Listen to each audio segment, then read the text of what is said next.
सर्वशक्तिमान परमेश्वर पिता के पवित्र और मीठे नाम में मेरी ओर से आप सारे भाई बहनों को जय मसीह की।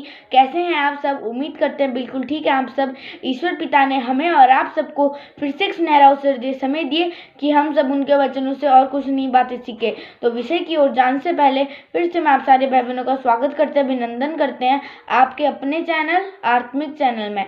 तो आइए, आज का विषय है जागते रहो और हर समय प्रार्थना करते रहो कि तुम परीक्षा में न पड़ो, परमेश्वर का आना निकट है। आज हम इस विषय में चर्चा करेंगे मत्ती 24 का 36 से 44 तक। इसको नोट कर लीजिएगा और वीडियो को अंत तक देखिएगा। चलो अब हम वचन की ओर मनन करते हैं, वचन को पढ़ते हैं कि वचन हमसे क्या कह रहे हैं।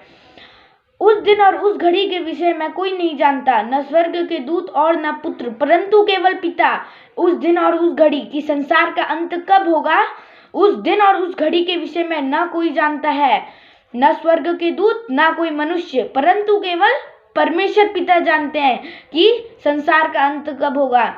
जैसे नूह के दिन थे वैसा ही मनुष्य का पुत्र का आना भी होगा। क्योंकि जैसे जल प्रलय के पहले के दिनों में जब तक नूह की जहाज पर न चढ़ा उस दिन तक लोग खाते पीते थे और उनमें विवाह होते थे, और जब तक जल प्रलय आकर उन सबको बहा न ले गया तब तक उनको कुछ भी मालूम न पड़ा, वैसे ही मनुष्य के पुत्र का भी आना होगा।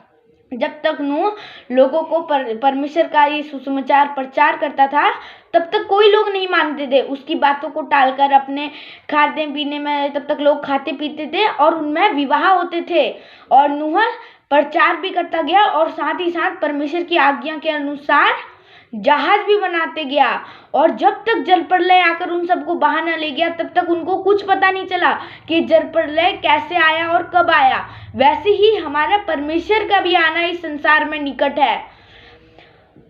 उस समय दो जन खेत में होंगे, एक ले लिया जाएगा दूसरा छोड़ दिया जाएगा।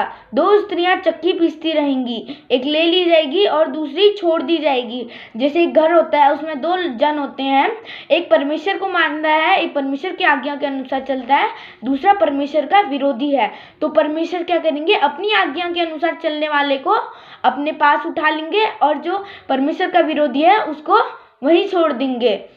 इसीलिए जागते रहो क्योंकि तुम नहीं जानते कि तुम्हारा प्रभु किस दिन आएगा। जागते रहो मतलब हमें हर समय प्रभु यीशु मसीह का इस वचनों में लगना है, इसकी आज्ञाओं के अनुसार चलना है, परमेश्वर के इस वचनों का सुसमाचार करना है, परमेश्वर के इस वचनों का सुसमाचार करना है, परमेश्वर की प्रार्थना करनी है। उसको बोलते हैं जागते रहो और हर समय प्रार्थना पर करते रहो।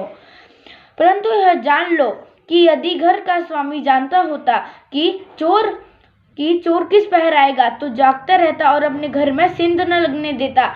एक घर का जैसे मालिक होता है उसको पता होता कि आज मेरे घर में चोरी होने वाली है तो वो रात भर जगे रहता और अपने घर में सेंध नहीं लगने देता। वैसे ही हमारे परमेश्वर का भी आना है। इसीलिए तुम भी तैयार रहो, क्योंकि जिस घड़ी के विषय में तुम सोचते भी नहीं उसी घड़ी मनुष्य का पुत्र आ जाएगा। क्योंकि हमें हर समय तैयार रहना है, हर समय परमेश्वर की आज्ञाओं के अनुसार चलना है, क्योंकि जिस घड़ी हम सोचते भी नहीं उसी समय परमेश्वर मनुष्य का पुत्र आ जाएगा।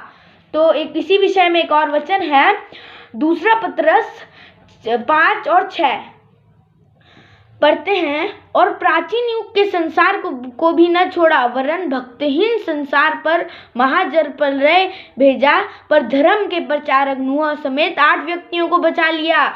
नूह एक धर्मी मनुष्य था, परमेश्वर ने उसको बचा लिया।